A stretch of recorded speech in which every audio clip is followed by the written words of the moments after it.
பார்த்து வருகிறோம். கோவையில் கூட்டு பாலியல் வன்கொடுமை வழக்கில் கைதான 3 பேர் மீது குண்டர் சட்டம் பாய்ந்தது. இதுகுறித்த கூடுதல் விவரங்களை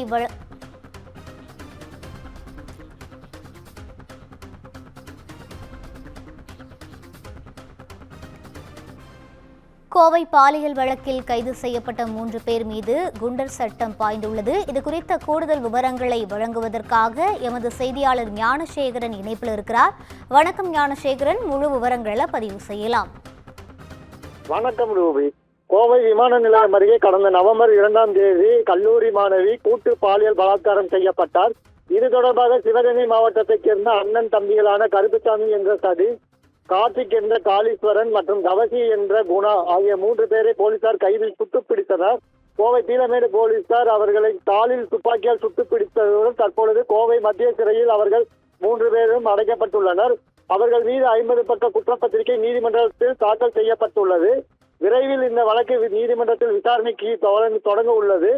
இதற்கு இடையே மாணவியை கூட்டு பாலியல் பலாத்காரம் செய்த 3 பேர் மீது திருப்பூர் மாவட்டத்திலும் கோவை கிணத்துக்கடவு ஆகிய பகுதிகளிலும் கொலை முயற்சி, வழிப்பறி, திருட்டு உள்ளிட்ட வழக்குகள் உள்ளன.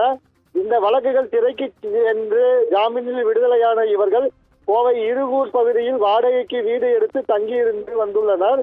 அதன் பிறகு தொடர்ந்து குற்ற செயல்களில் ஈடுபட்டு வந்துள்ளனர். இவர்கள் மீது கோவை அருகே உள்ள கோவில்பாளையம் காவல் நிலைய எல்லைக்குட்பட்ட ஒரு கொலை வழக்கும் பதிவு செய்யப்பட்டுள்ளது. அதே போன்று இருசக்கர வாகன திருட்டு வழக்கும் பதிவு செய்யப்பட்டுள்ளது.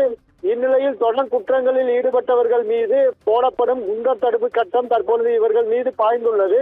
கோவை மாநகர காவல் ஆணையர் சரவணசுந்தர் இதற்கான உத்தரவை பிறப்பித்துள்ளார்.